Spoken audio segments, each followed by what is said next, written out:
If you want a true explanation of the situation of the human being, then you should listen to this little talk, because I think this is a very good explanation. It's a good exposition. It's a good manual, so to speak. It's a good description of what it means to be a human being, and it's a good description of what it means to exist, to live within the human program that constitutes the human being. If you're interested in what the human being is, if you're interested in how we should see ourselves, how we should understand ourselves, what kind of perspective we should have on ourselves when it comes to understanding ourselves deeper and better, then you should listen to this. Then this will be helpful.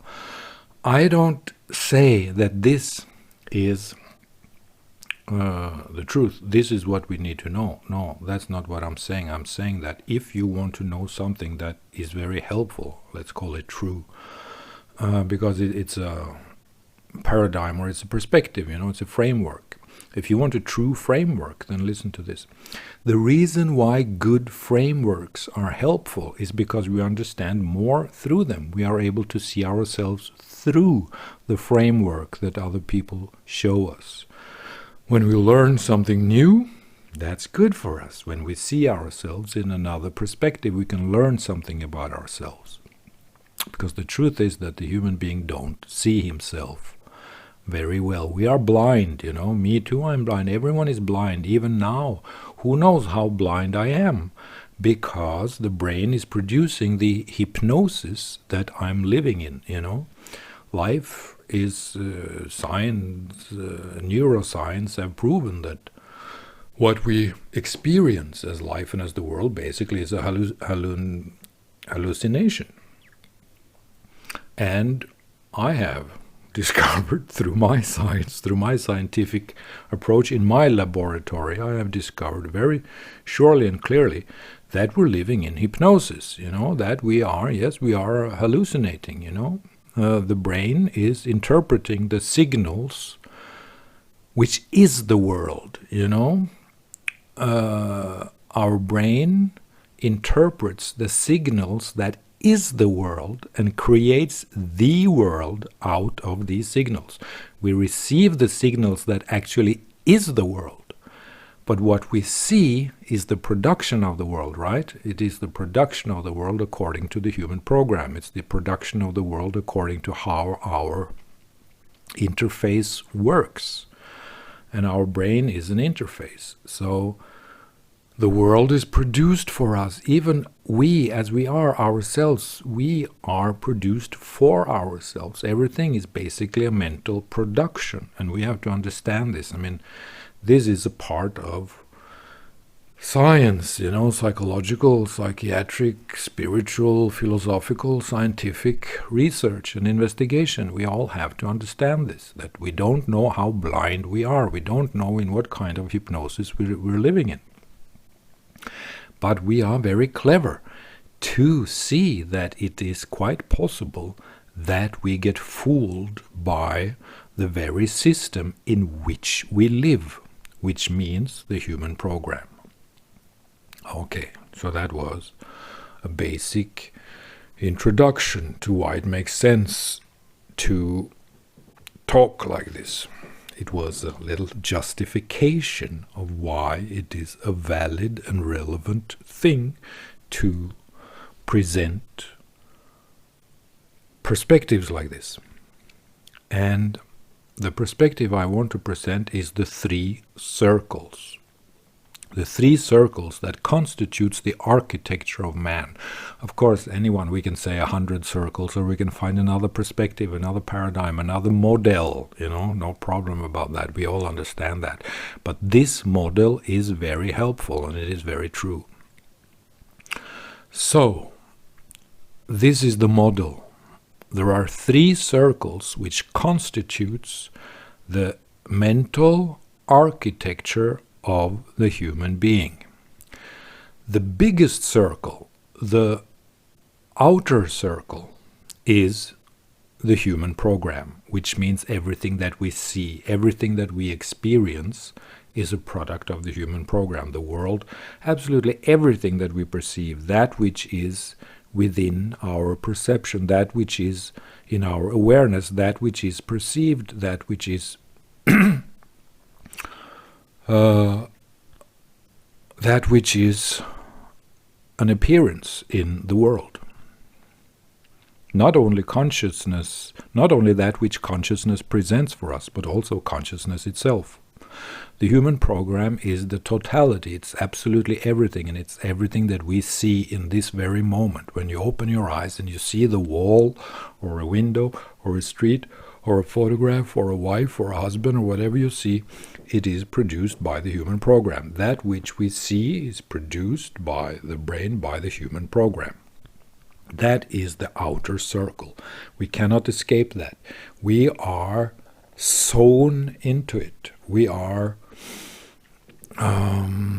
installed into this framework. We are installed into this frame. We as a software are installed inside this hardware, and the hardware is the human program, that which produces the world for us. So that is the outer circle, the big circle, the totality in a way. Then I will jump to the essence, to the core, to the middle. There's the little circle there. There's the little circle right in the middle. And that circle is what we should call, or can call, the true self, which means that with which we see our own existence. The true self is that in us which knows our own existence. The true self in us is that which knows our consciousness, that registers the consciousness. The true self, the small circle inside, in the middle, is that in us which knows that we exist, which feels the presence of awareness, which can see the phenomenon of consciousness, which can see the presence of consciousness and our perception.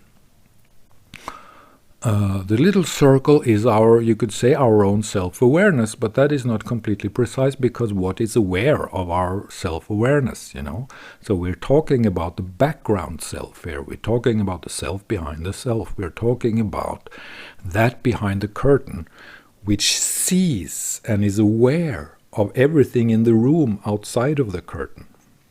We cannot see behind the curtain. But actually, we are, or this faculty inside us is behind the curtain. So we cannot see that which sees us. I cannot see that which sees me. But I can know that I can consider that as my true self, as my true being, as the primary self, as the absolute, as the ultimate reality in a way. The witness, the pure witness that registers the world. Right. And in the middle, out between the small circle that is the true self that sees and knows and is aware of everything, between that and the outer circle, the human program, there's another circle, and that circle is the self. Is the self, which we can call the psychological self. It's the soul, it's the heart, it's everything emotional, it's everything psychological. It's everything inside us. Feelings, emotions, dreams, perspectives, cognition, science, art, philosophy, society, everything. Everything that is a product, everything that is produced. And our own self is in a way produced, we produced it through our upbringing.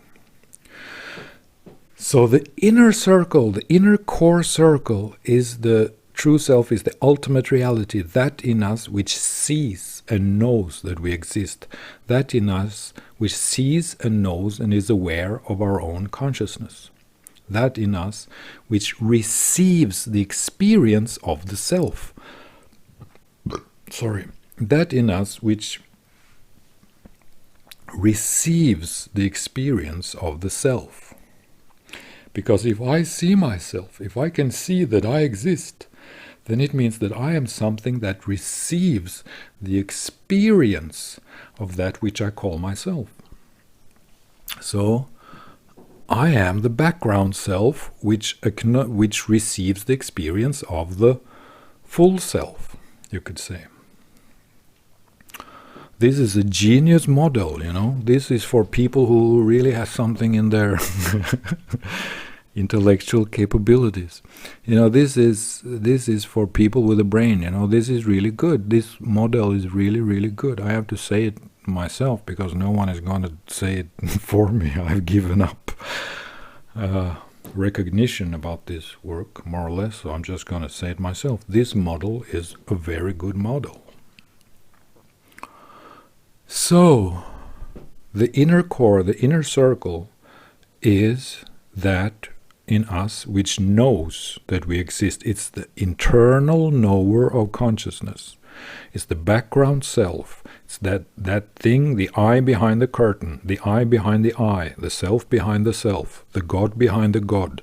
It is the awareness behind awareness. It is the awareness behind awareness. It is that which is aware of awareness. It is that in us which is that which registers everything else. That in us which is the internal, invisible knower of our own existence and of everything that happens to us. That is the inner core. It is non-personal. It is impersonal. It is neither man nor woman. It doesn't have any beginning, doesn't have any begin. It just simply is. It's the Parabrahman, as we say in Hindu Advaita Vedanta philosophy. It's the Parabrahman. It's that which is behind everything else whatsoever. It's the background self. It's the nihil. It's the ultimate void. It's the ultimate reality, which is able to register the existence of consciousness and of anything else that appears within consciousness. That is our center, that is our core. Then comes the middle circle. The middle circle is our self, that which we can call our self, the normal self, the real self, the day-to-day self, the psychological self, our thinking self, our emotional self, that in us which we have produced through our life, after our birth until today. Our feelings, our emotions, everything that we are, our body, everything that is produced, everything that appears in us as human beings. Myself, ourselves, me, I, you, this, that, that is the middle circle. Emotional experience, psychological elements or aspects. I mean, anything that happens in our mental, emotional, spiritual, soulful life. The interaction between our nervous system and the brain, everything that we cannot see. We as we are, the persons that we are as individuals. And then the outer circle, the big circle, the totality circle, is the human program, the framework in which we live, which we could call the cave of Plato in a way. You know, for people who are into philosophy, we can call it the cave of Plato, because the human program produces the cave of Plato. So, I mean, anything that appears to us, you know, anything that appears to us.